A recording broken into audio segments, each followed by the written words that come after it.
my dears, and welcome to another grim fairy tale bedtime story. Tonight we're going to be taking a look at The Cat and the Mouse.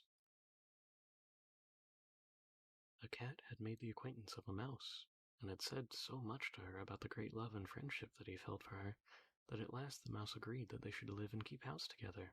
"But we must make preparations for winter, or else we shall suffer from hunger," said the cat, "and you, little mouse, cannot venture out everywhere, or in the end you will be caught in a trap." This good advice was followed, and they bought a pot of food, but they did not know where to store it. Finally, after much consideration, the cat said, "I know of no place where it will be better stored than up in the church. No one dares take anything away from there. We will put it beneath the altar and not touch it until we are in need." So the pot was stored safely away, but it was not long before the cat took a great longing for it and said to the mouse, "I wanted to tell you, little mouse, that my cousin has brought a little son into the world, and she asked me to be his godfather. He's white with brown spots, and I am to hold him over the baptismal font. Let me go out today, and you look over the house by yourself." "Yes, yes," answered the mouse. "By all means go, and if you get anything good to eat, think of me. I would like to drink a drop of sweet red christening wine myself." All this, however, was untrue. The cat had no cousin, and had not been asked to be godfather. He went straight to the church, crept up to their pot of food, and began to lick at it. Then he went for a stroll on the roofs of the town, looking out for opportunities, and then stretched out in the sun, licking his whiskers whenever he thought of the pot of food. He did not return home until it was evening. "Well, here you are again," said the mouse. "You must have had a happy day." "Everything went well," answered the cat. "What name did they give the child?" "Top-off," said the cat quite coolly.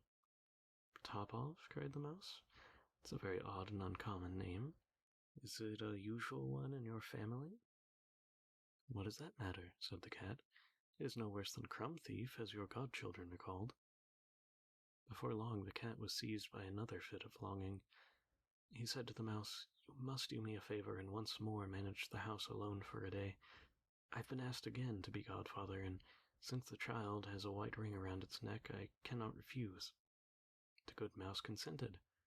However, the cat crept behind the town wall to the church and devoured half of the pot of food. "Nothing tastes as good as that which one eats by oneself," he said, and was quite satisfied with his day's work. When he arrived home, the mouse asked, "What name was the child christened with this time?" "Half Gone," answered the cat. "Half Gone? What are you saying? I've never heard of that name in all my life. I'll wager you that it's not in the almanac."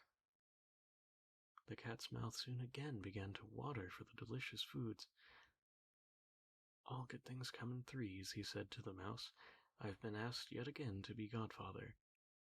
The child is totally black, only it has white paws. Otherwise it has not a single white hair on its whole body. This only happens once every few years. You'll let me go, won't you?" "Top-off, Half Gone," answered the mouse. "They're such odd names.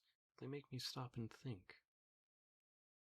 "Here you sit at home," said the cat, "with your dark gray fur and long braid of hair capturing fantasies. That is because you do not go out in the daytime."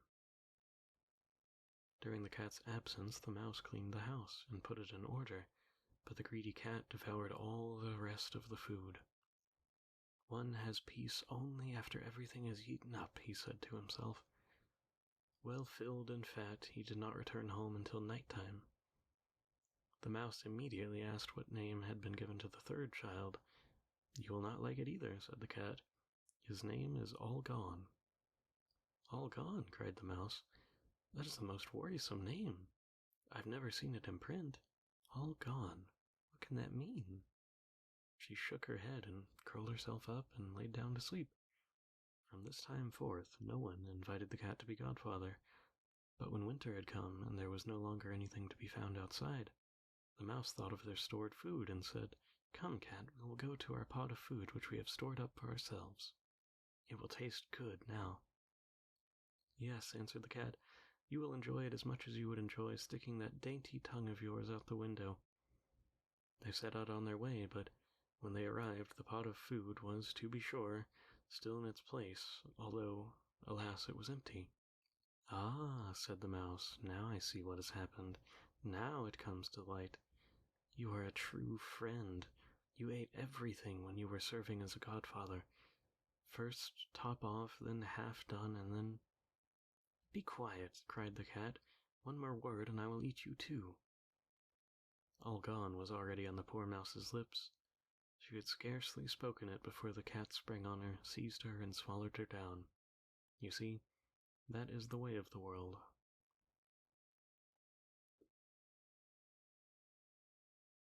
Well, that might not be as horrible as some of the things that step-parents do in these grim fairy tales, but nevertheless, it is a little bit of a morbid one. Either way, I hope that you all enjoy and that you're able to get some rest. Good night.